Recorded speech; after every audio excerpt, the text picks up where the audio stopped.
И здравейте хора, аз съм Vextoplay и днес ще ви покажа на маповете, които аз играм за къпове и като цяло всеки ден.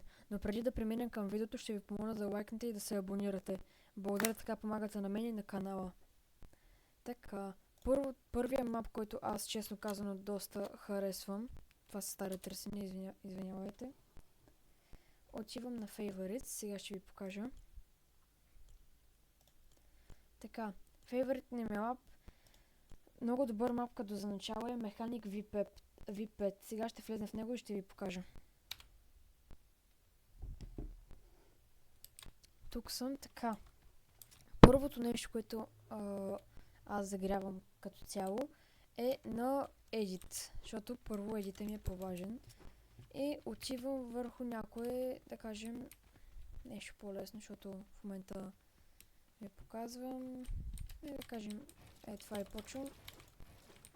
Опа, това тук е като Peace Control. Но има доста полезни неща, които и са на различна страна, да кажем, тук е ляво, тук е дясно. Когато го направиш, ще се върна.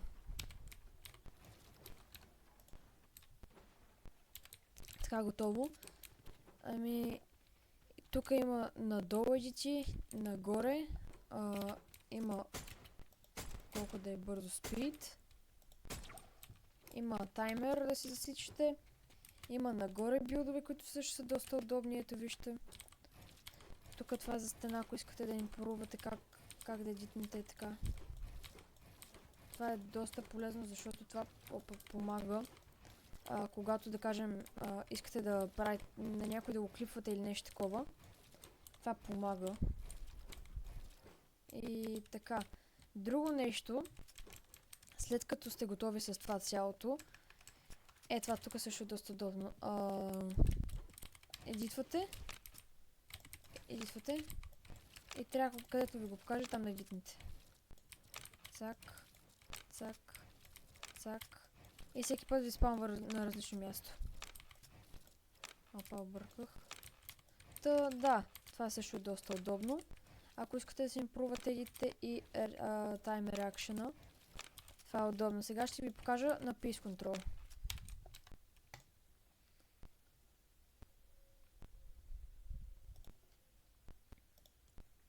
Така, това е Peace Control тук.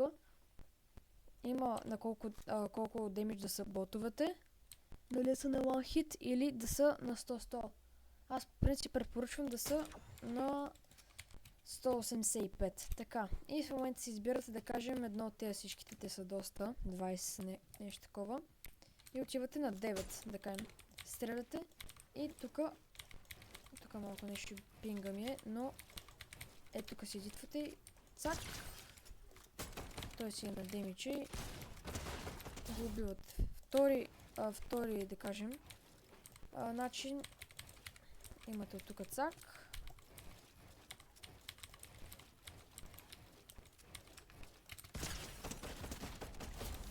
Така. И тук те се повтарят от различни страни. Но вие може да си изберете и другите. Те все пак са доста.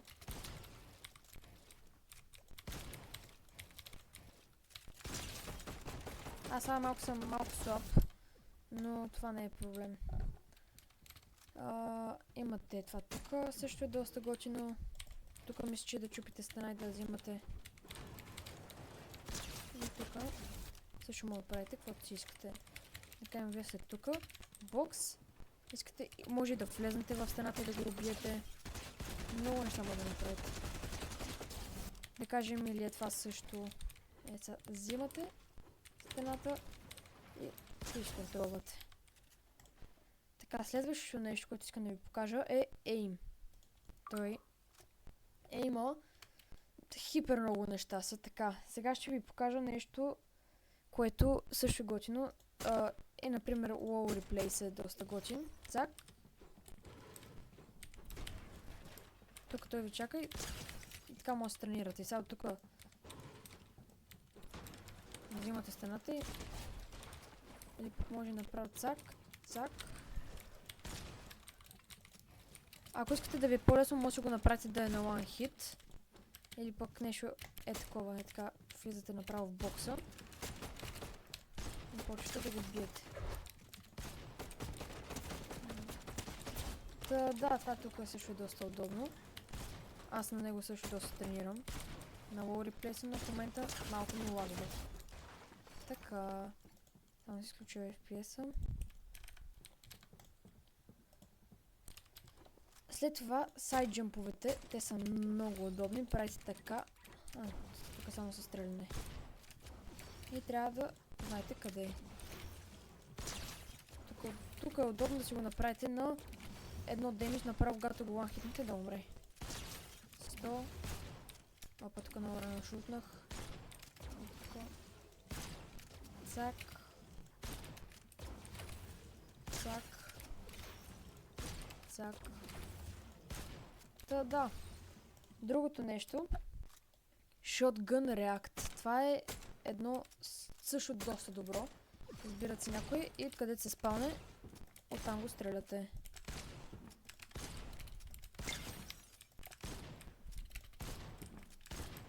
Аз нещо не мога да го оцеля.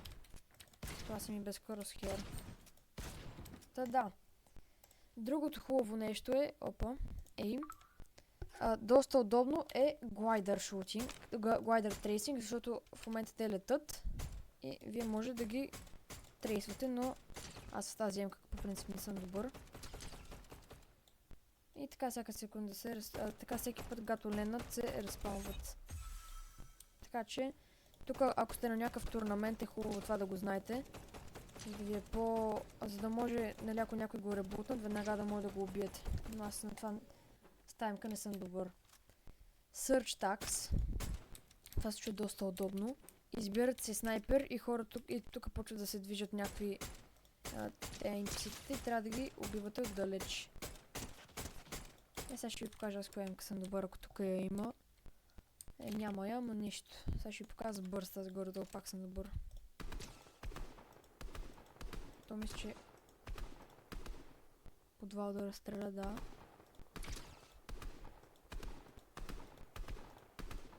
Нещо такова трябва да е.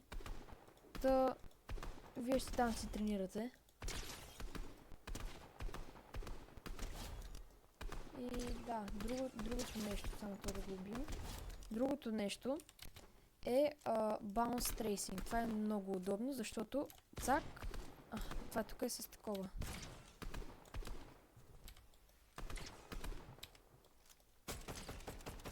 Това е така, цак. И списъви къде ходи. Но аз нещо не мога да го оцеля. Другите, вие ако искате може да си ги разгледате. И това също ще ви го покажа. Ето тук се спамват някакви, трябва да ги целите. Това е като aim-lapse.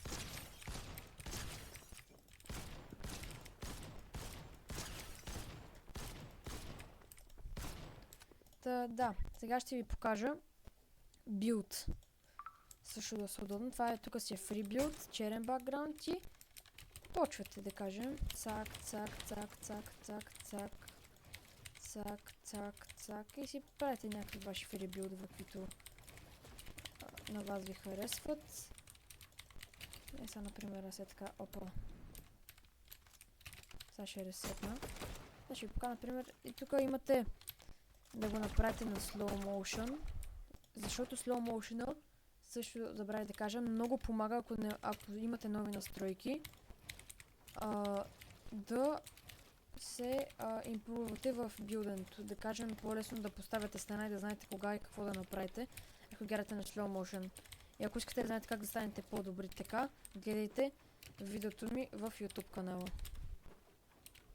Така, тук има си всякакви фрибил да може да си правите, но по принцип ако не бързате за някакъв турнамент, е по-хубаво така си го пуснете на 100 спид и почвате да си строите така, да кажем до хай лимита.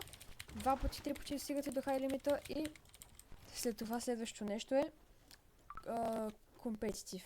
Така, имате aim training, headshot box fight, peace free build. Това е много удобно, ако тук има хора. Да кажем, сега в момента тук влизаме.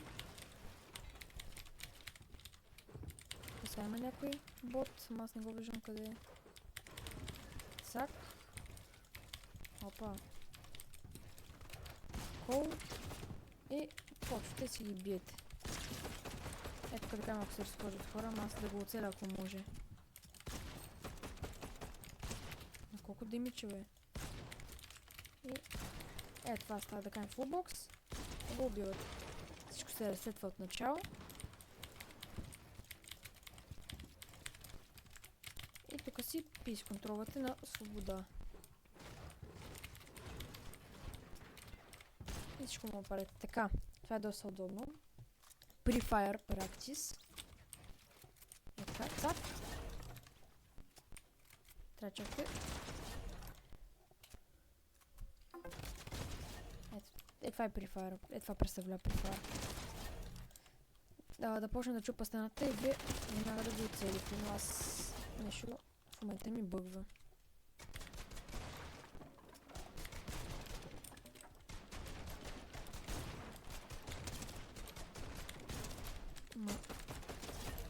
Да, това е Pre-fire, е много удобен.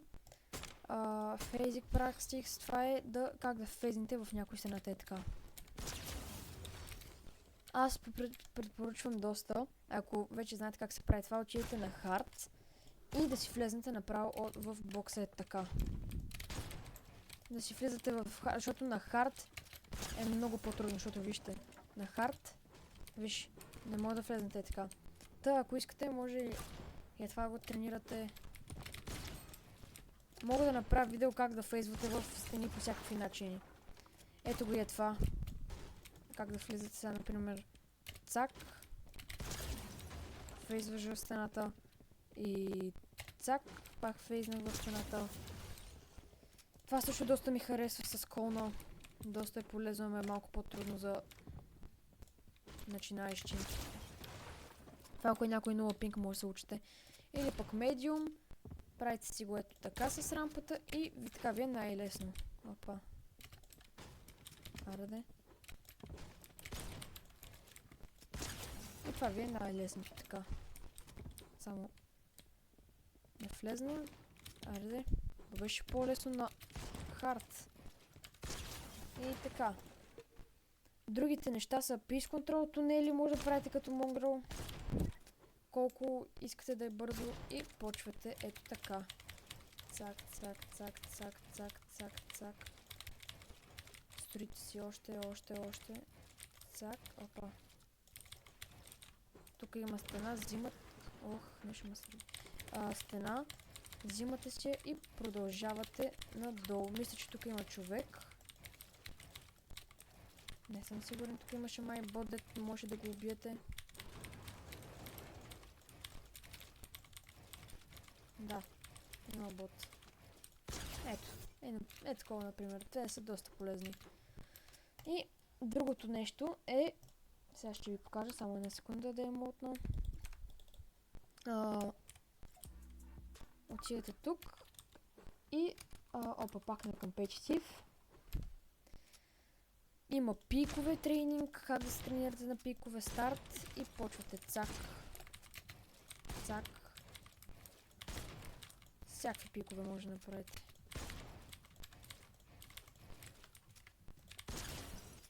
По какъвто и начин може да е пикал.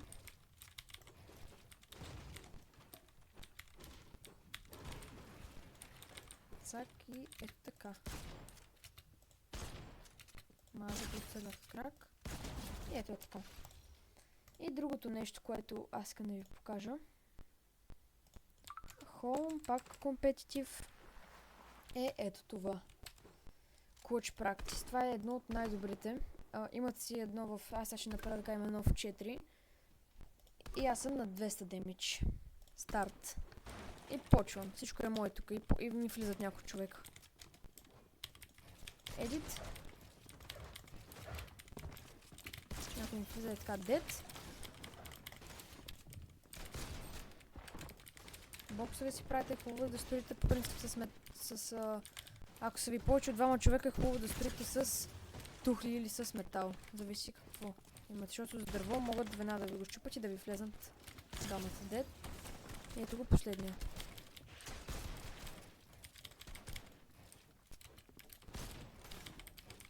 Може да го направите те колко да са добри. Ето, аз съм го свърши. Така. Сега ще ви покажа друг мап.